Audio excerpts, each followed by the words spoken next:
Friends, welcome to फतेह एडुकॉम। तो जैसे कि हमने नॉर्थ अमेरिका कॉन्टिनेंट के फिजिकल फीचर्स खत्म कर लिए हैं, तो आज हम नॉर्थ अमेरिका के जो पॉलिटिकल फीचर्स हैं वो शुरू करेंगे और हम स्टार्ट करेंगे कनाडा से।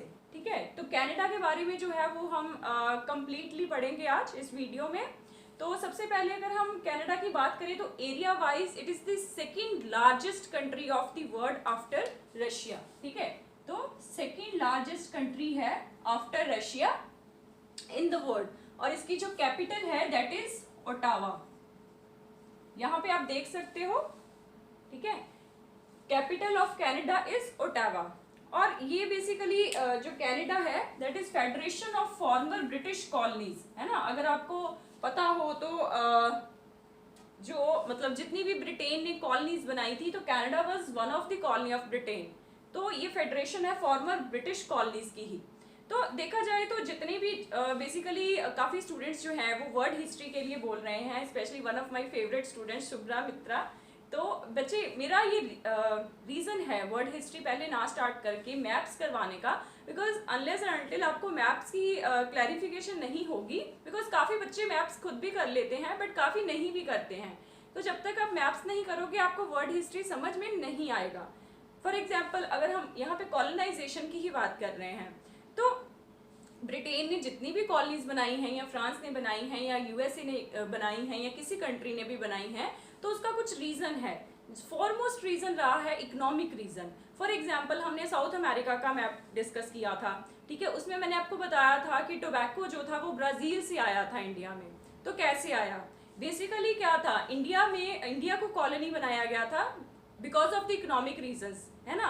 यहाँ पे मसाले मिले थे और मसालों की यूरोप में बहुत डिमांड थी। बिकॉज आप देखोगे तो यूरोप जो है वो कम्प्लीटली टेम्परेट रीजन में है, वहाँ पे जो है वो मीट वगैरह को प्रिजर्व करने के लिए मसालों की ज़रूरत थी, उसको टेस्टी बनाने के लिए मसालों की ज़रूरत थी, राइट। तो इंडिया को कॉलोनी बनाया गया मसालों के कारण, ब्लैक पेपर स्पेशली काली मिर्च के कारण, है ना। तो एशिया में टोबैको की डिमांड थी और टोबैको उनको कहाँ मिला? ब्राज़ील में। तो उन्होंने सोचा भी क्यों ना हम इसको भी अपनी कॉलोनी बना लेते हैं।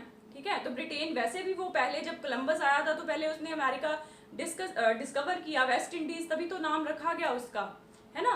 तो ये बेसिकली इन्होंने बाद में जो था वो टोबैको की प्लांटेशन यहाँ पे शुरू की। टोबैको को इन्होंने एक्सपोर्ट किया कहाँ पे? इंडिया में, एशिया में, इंडोनेशिया में, जहाँ जहाँ पे भी इनको ज़रूरत थी वहाँ से कुछ चीज़ों को इंपोर्ट करवाने की।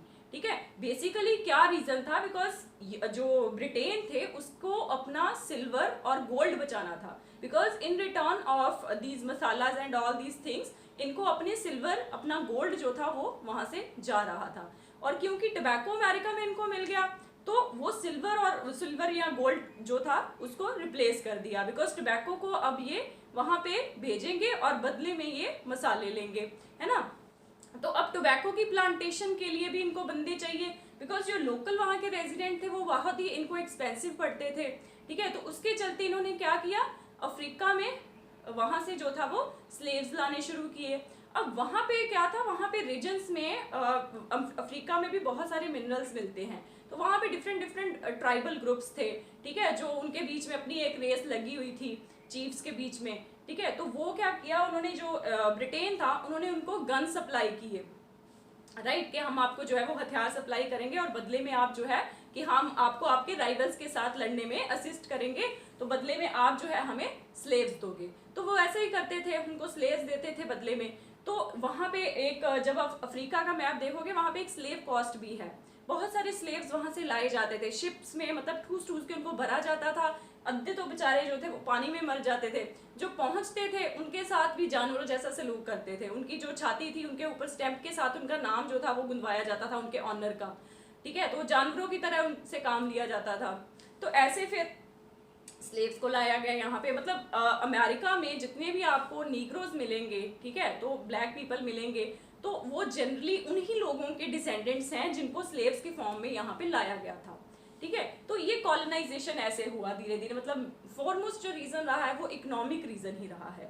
सो Canada was also a federation, is also federation of former British colonies, right. तो इसके जो जैसे हमारे इंडिया में है पार्लियामेंट्री डेमोक्रेसी है। सिमिलरली कनाडा में भी पार्लियामेंट्री डेमोक्रेसी है, ब्रिटेन को फॉलो किया है, राइट। जैसे इंडिया में हमारा जो head of state is president, तो यहाँ पे हेड ऑफ स्टेट जो है वो क्वीन एलिजाबेथ सेकंड है, क्वीन ऑफ कनाडा, राइट। तो और जो उसको जो रिप्रेजेंट करता है वो है गवर्नर जनरल। क्वीन को जो रिप्रेजेंट मतलब क्वीन के बिहाफ पे जो काम करता है वो गवर्नर जनरल है। और जो हेड ऑफ गवर्नमेंट है, लाइकवाइज इंडिया में जैसे प्राइम मिनिस्टर है तो वहां पे भी हेड ऑफ गवर्नमेंट जो है वो प्राइम मिनिस्टर है। Currently Justin Trudeau is the prime minister, ठीक है। तो जस्टिन ट्रूड जो है वो प्राइम मिनिस्टर है, राइट। तो जैसे इंडिया में जो है हमारा जो पार्लियामेंट्री सिस्टम है, it constitutes president, Lok Sabha and Rajya Sabha.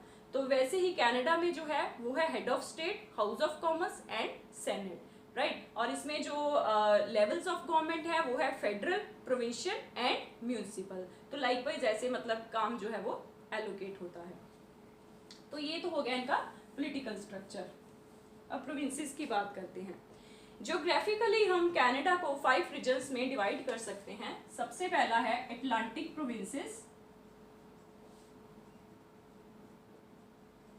ठीक है, अटलांटिक प्रोविंसेस।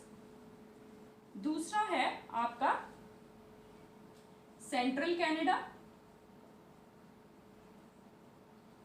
राइट। थर्ड है आपका द प्रेरीज प्रोविंसेस।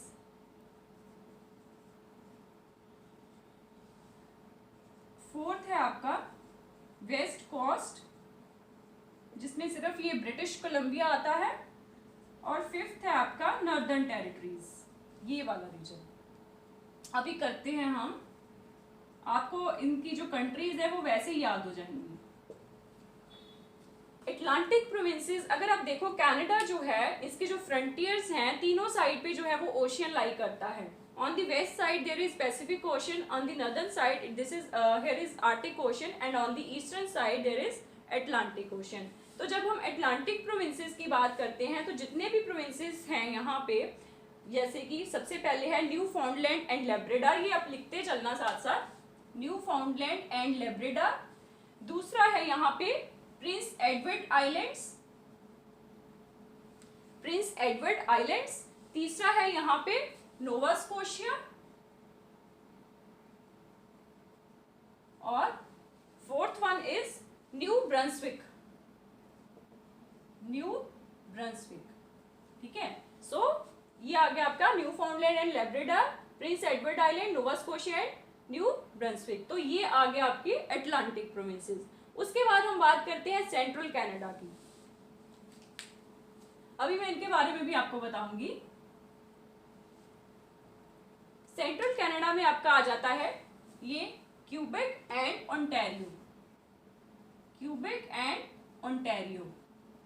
ओंटारियो में ही कैपिटल है ओटावा। और ये क्यूबेक जो है ये अभी सोवरेनिटी, फुल सोवरेनिटी जो है वो डिमांड कर रहा है because of its cultural diversity.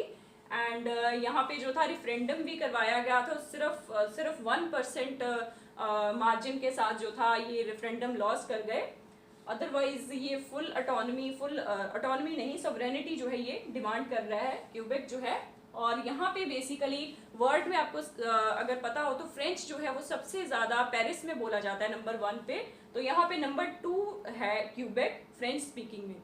Otherwise अगर आप कनाडा की बात करें तो कनाडा में जो है वो इंग्लिश एंड फ्रेंच जो है वो ऑफिशियल लैंग्वेजेस हैं। English and French are the official languages of Canada. सारे ही रीजन्स में जो है वो इंग्लिश, कहीं पे फ्रेंच जो है वो बोली जाती है। सिर्फ एक क्यूबेक है जहाँ पे फ्रेंच जो है वो डोमिनेट करती है इंग्लिश को, मतलब फ्रेंच स्पीकिंग लोग जो है वो ज्यादा हैं इंग्लिश स्पीकिंग से। देन उसके बाद है प्रेरीज प्रोविंसेस। तो प्रेरीज प्रोविंसेस में आपके आ जाते हैं Alberta,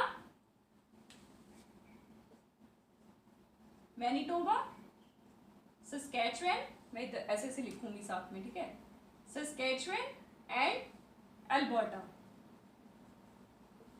Manitoba, Saskatchewan and Alberta. तो ये प्रेरीज प्रोविंसेस हैं, राइट। तो ऑब्वियसली प्रेरीज पे हैं, ग्रासलैंड्स हैं, तो किस लिए फेमस होंगे? व्हीट प्रोडक्शन के लिए। देन उसके बाद वेस्ट कोस्ट में आपका आ जाता है ब्रिटिश कोलंबिया, जहाँ पे सबसे ज्यादा पंजाबी हैं, हमारे जो पंजाब के लोग हैं बहुत ज़्यादा यहाँ पे, मतलब इवन एशिया के बहुत सारे लोग जो हैं वो ब्रिटिश कोलंबिया में सेटल हैं। चाइनीज़ भी आपको यहाँ पे बहुत सारे मिलेंगे, एशियंस बहुत मिलेंगे, पंजाबी तो बहुत ज़्यादा मिलेंगे, इतने ज़्यादा मिलेंगे कि यहाँ पे जो मेजर लैंग्वेज है इंग्लिश के बाद चाइनीज़ और पंजाबी है, मतलब इंग्लिश फ्रेंच और उसके बाद पंजाबी आता है, और फिर यहाँ पे चाइनीज़ स्पीकिंग लोग भी हैं, ठीक है। पंजाबी बहुत ज़्यादा हैं यहाँ पे ब्रिटिश कोलंबिया में, वेस्ट कोस्ट में। देन उसके बाद नॉर्दर्न टेरिटरीज, नॉर्दर्न टेरिटरीज में आपका आता है ये नुनावत, नुनावत का मतलब होता है our land. Then North West Territories, important नहीं है वैसे बता रही हूँ, Nunavut, North West Territories and Yukon. North West Territories की जो कैपिटल है that is Yellowknife, I think, let me check, yes, Yellowknife is the capital of North West Territories and it is known as the diamond city of North America, ठीक है। So ये हो गए आपके provinces, Atlantic provinces जिसमें Newfoundland, Labrador, Prince Edward Islands, Nova Scotia and New Brunswick आ जाता है। देन उसके बाद सेंट्रल कनाडा जिसमें आपका क्यूबेक एंड ओंटारियो आ गया, प्रेरीज प्रोविंसेस जिसमें आपका मैनिटोबा, सस्केचुअन एंड अल्बर्टा आ गया, northern territories sorry west coast जिसमें आपका ब्रिटिश कोलंबिया आ गया, एंड नॉर्दर्न टेरिटरीज जिसमें आ गया Nunavut, new territories and Yukon. अब बात करते हैं सबसे पहले अटलांटिक प्रोविंसेस की।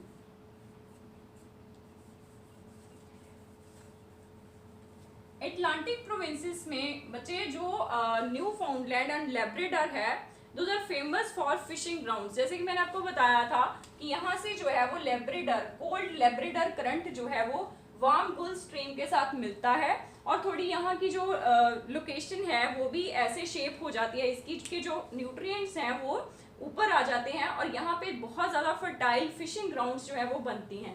तो लार्जेस्ट कनाडा की जो फिशिंग इंडस्ट्री है वो यहाँ पे है, इस जगह पे। और कनाडा में बिकॉज रेजिडेंट्स जो है वो फिश खाना प्रेफर नहीं करते हैं, तो कनाडा में जो फिश है उसको एक्सपोर्ट किया जाता है in the form of can fish, बहुत ज़्यादा फेमस है यहाँ की कैन फिश, ठीक है। तो फिशिंग जो है वो यहाँ से एक्सपोर्ट भी की जाती है, लार्जेस्ट फिशिंग इंडस्ट्री है यहाँ पे। एंड उसके बाद यहाँ पे बे ऑफ फंडी है, बे ऑफ फंडी में मैंने आपको बताया था highest tides of the world are observed here, तो यहाँ से जो सोर्स ऑफ एनर्जी है, टाइडल सोर्स ऑफ एनर्जी जो है यहाँ से मिलता है बे ऑफ फंडी से, राइट। देन यहाँ पे आप देख सकते हो न्यू ब्रंसविक है, तो न्यू ब्रंसविक में जो है वो आपको बेस मेटल जो है वो मिल जाएंगे, ठीक है। बेस मेटल क्या होते हैं बेसिकली, जिसमें आयरन नहीं होता है, नॉन फेरस जो होते हैं, ठीक है, जैसे कि जिंक हो गया, लेड हो गया, कॉपर हो गया, टिन हो गया, राइट। और ये इजीली अवेलेबल हो जाते हैं, अदरवाइज अगर हम गोल्ड की बात करें या सिल्वर की बात करें तो वो इतने रेडिली अवेलेबल नहीं होते हैं। तो न्यू ब्रंसविक में जो है वो आपको बेस मेटल्स मिल जाएंगे। एंड नोवा स्कोशिया जो है यहाँ पे कोल माइनिंग भी होती है, और साथ में यहाँ पे ऑयल भी एक्सप्लोर किया जाता है, बिकॉज ये आप जगह देख सकते हो यहाँ पे जो है वो शैलो होता है, शैलो एरिया जो है वो हमेशा वहाँ से जो है वो, और फिशिंग ग्राउंड्स भी हैं, तो फिशेस जो है वो जब मर जाती हैं, ठीक है, नीचे गिरती हैं, फिर after billion trillions of years तो यहाँ से फॉसिल फ्यूल्स बनता है, तो ऑयल यहाँ से जो है वो एक्सप्लोर किया जाता है, और ऑयल के साथ साथ यहाँ से गैस भी जो है वो एक्सप्लोर की जाती है, और माइनिंग जो है वो बहुत ज़्यादा होती है इस रीजन में। मतलब कनाडा में जो माइनिंग पोल्यूशन है वो बहुत ज़्यादा फेमस है, माइनिंग बहुत लार्ज स्केल पे होती है, बहुत सारी जगहों पे जो है वो मिनरल्स की अवेलेबिलिटी है, तो उसके हिसाब से जो है वो वहाँ पे माइनिंग होती है, राइट। इसके अलावा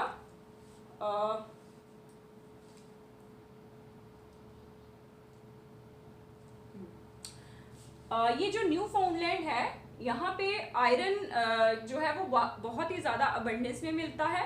एंड इसके अलावा जो नोवा स्कोशिया है यहाँ पे सॉल्ट और जिप्सम भी मिलता है। जिप्सम आपको पता है ना, न्यूट्रलिटी का काम करता है, न्यूट्रल बनाता है सॉइल को, ठीक है। तो जिप्सम और सॉल्ट जो है यहाँ से मिलता है, आयरन जो है न्यू फाउंडलैंड से मिलता है, राइट। तो बस इतना ही आपको याद रखना है अटलांटिक प्रोविंसेस से, ठीक है। इसके बाद हम बात करते हैं सेंट्रल कनाडा की।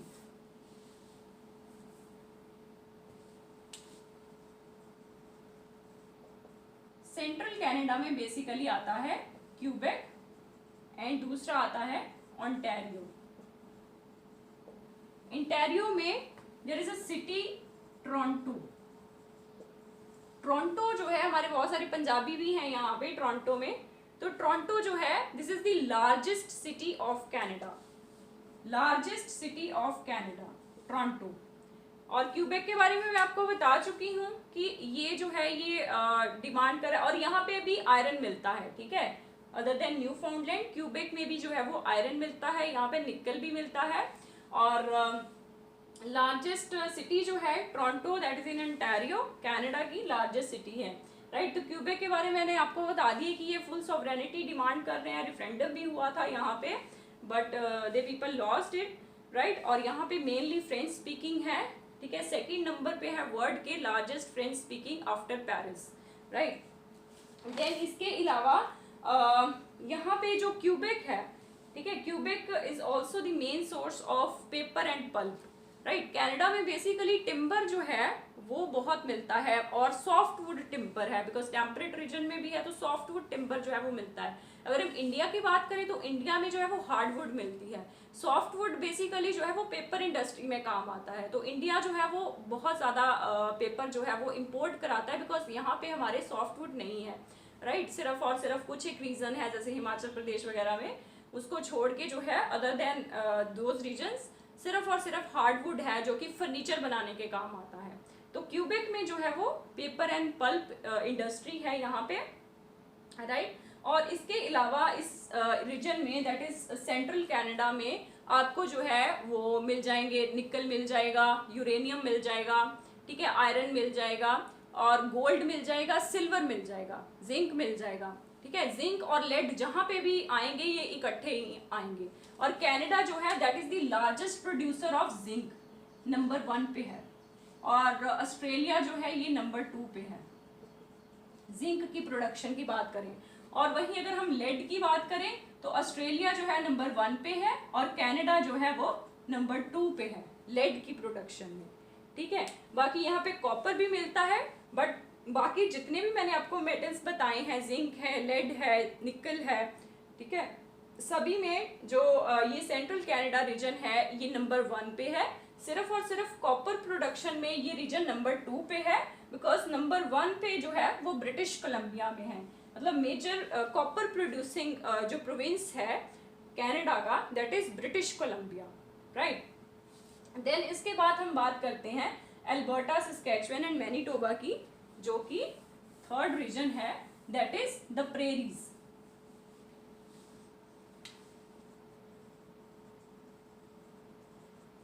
प्रेरीज जो है ये वीट प्रोडक्शन के लिए फेमस है, टेम्परेट वीट है, ठीक है, समर वीट होती है जहां पे।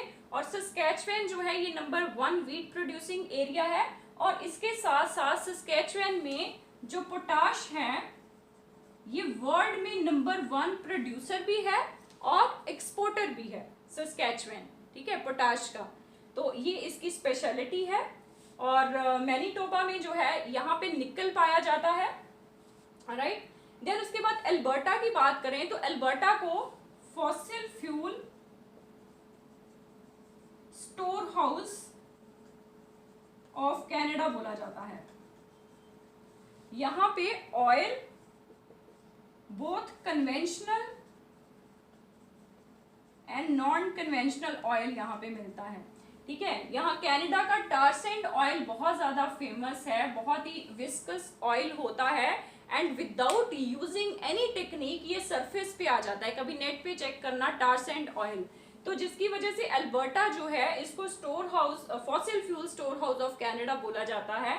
यहाँ पे कोल भी मिलता है, ऑयल भी मिलता है, ठीक है। वैसे ओवरऑल अगर हम कनाडा की बात करें तो it is the third largest country जहाँ पे जो पेट्रोलियम रिजर्व्स जो हैं वो मिलते हैं, ठीक है। तो अल्बर्टा जो है ये ऑयल और पेट्रोलियम के लिए, सॉरी, पेट्रोलियम एंड कोल के लिए बहुत ज़्यादा फेमस है, ठीक है, कन्वेंशनल। और दूसरा non conventional tar sand oil जो है यहाँ पे बहुत ही ज़्यादा अबंडेंस में मिलता है, माइनिंग बहुत होती है, पोल्यूशन बहुत ज़्यादा है, राइट। देन इसके बाद हम ब्रिटिश कोलंबिया की बात करते हैं, यानी कि वेस्ट कोस्ट की बात करते हैं। ब्रिटिश कोलंबिया में बेसिकली जैसे कि मैंने आपको बताया यहाँ पे एशियन कम्युनिटीज बहुत ज़्यादा है। पूरे कनाडा की बात करें तो इस रीजन में एशियन कम्युनिटीज बहुत बहुत ज़्यादा हैं। अभी तो मैनीटोबा में भी काफ़ी ज़्यादा लोग हमारे जो है वो वहाँ पे जा रहे हैं, बिकॉज कनाडा की एक इमिग्रेशन पॉलिसी है, जहाँ पे ठंड बहुत ज़्यादा रहती है वहाँ पे पॉपुलेशन बहुत कम है, तो उसके लिए थोड़े नॉर्म्स जो हैं वो इजी कर देते हैं कि स्टूडेंट वीज़ा लगवा के आ जाएं, या फिर लोग फैमिलीज के बेसिस पे जो है वो यहाँ पे आ जाएं। हमारे लोग भी चले जाते हैं वहाँ पे, बहुत सफाई है, ये है वो है ना, बट बहुत काम है। और मैंने ये देखा है इंडिया में ना, लोग प्राइवेट जॉब को प्राइवेट मतलब जॉब ही कंसिडर नहीं करते हैं। जब तक कोई बंदा गवर्नमेंट जॉब में नहीं है तो उसको बोलते हैं कि ये जॉब ही नहीं करता है, जॉबलेस है, बेरोजगार फिर रहा है ना। प्राइवेट जॉब को जॉब ही नहीं कंसिडर किया जाता है, जबकि इन कंट्रीज में हमारे लोग जाके वहाँ पे प्राइवेट जॉब्स करते हैं। लानत नहीं है ना। तो मैंने भी आइल्स किया था, अभी मेरा आइल्स एक्सपायर हो चुका है, बट मैं नहीं गई वापस, मुझे जाना भी नहीं है, मुझे यहीं रहना है। मुझे यहाँ पे खुशी मिलती है अपनी कंट्री में, वहाँ पे जाके भी लेबर करनी है ना, वहाँ पे उन लोगों की गुलामी करनी है, तो उससे अच्छा यहाँ अपनी सरकार की गुलामी करो और अपने लोगों के लिए कुछ कर लो, कुछ काम कर लो, है ना। सो लास्ट रीजन जो है, fifth region, so British Columbia के बारे में मैंने आपको बताया। यहाँ पे जो है वो आयरन ओर्स मिलते हैं। This is also famous for iron ores, like new फाउंडलैंड island में और क्यूबेक में, और यहाँ पे भी जो है वो आयरन ओर मिलते हैं, और यहाँ पे भी ऑयल जो है वो एक्सप्लोर किया जाता है, और इस जगह में जो है वो एशियन कम्युनिटीज काफ़ी ज़्यादा हैं, राइट। एंड मोर ओवर यहाँ पे जो है वो फॉरेस्ट्री इंडस्ट्री काफ़ी ज़्यादा है ब्रिटिश कोलंबिया में, मतलब जैसे कि जो पेपर वगैरह, पल्प, ठीक है, लूम्बर जैसे होता है, news print, right. And more over fruit orchards हैं यहाँ पे, और यहाँ की वाइन इंडस्ट्री वर्ल्ड फेमस है। मतलब फॉरेस्ट्री बेस जो है ये इंडस्ट्री जो है कनाडा की, वो ब्रिटिश कोलंबिया में है, राइट।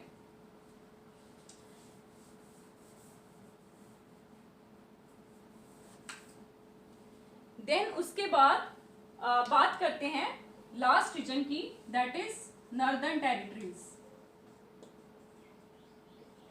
नॉर्दर्न टेरिटरीज में आपका आ जाता है Yukon, North West Territories and Nunavat.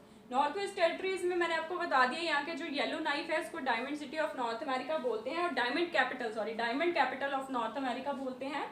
And इसके अलावा ये जो जितना भी रीजन है, ये परमाफ्रॉस्ट रीजन है, यहाँ पे जो है वो बर्फ जमी रहती है, ठीक है, और वेजिटेशन मतलब बहुत ही ज़्यादा कम है, मतलब है ही नहीं। और यहाँ पे जो आप देखोगे तो इसको क्या इसको बोलते हैं, यहाँ पे 24 आवर्स, मतलब समर जब पीक्स पे होती हैं तो 24 आवर्स यहाँ पे जो है वो रोशनी रहती है, डे लाइट रहती है, और ड्यूरिंग दी विंटर्स यहाँ पे कंप्लीटली डार्कनेस रहती है, राइट। तो इसको जो है वो मिडनाइट, क्या उसे बोलते हैं, लैंड ऑफ मिडनाइट सन, हाँ ये मुझे भूल गया था। ये जो जितना भी एरिया है नॉर्दर्न रीजन, इसको लैंड ऑफ मिडनाइट सन बोलते हैं, ठीक है। इसमें जो है पीक समर्स के दौरान जो है 24 आवर्स डे लाइट रहती है, और सर्दियों के दौरान जो 3 महीने होते हैं वहाँ पे कंप्लीटली यहाँ पे जो है वो डार्कनेस रहता है। बस इसमें कुछ नहीं करना, बस इसमें हाँ ये है कि इस रीजन में आपको अगेन कुछ बेस मेटल जैसे लेड, जिंक, कॉपर वगैरह, निकल वगैरह मिल जाएंगे, और इसके साथ साथ यहाँ पे गोल्ड, डायमंड, ठीक है, डायमंड तो मिलेगा अबंडेंस में, सिल्वर माइंस भी जो है वो यहाँ पे मिल जाएंगे। मतलब माइनिंग की जो प्रॉब्लम है वो कनाडा में बहुत ज़्यादा है, माइनिंग पोल्यूशन बहुत ज़्यादा है यहाँ पे। सो इतना ही आपको कनाडा के बारे में जो है वो करना है, इससे बाहर आपको कोई भी question as far as Canada is concern तो इससे बाहर नहीं आएगा, ठीक है। इसके बाद जो है वो हम America, United states of America के बारे में जो है वो पढ़ेंगे। Thanks for watching.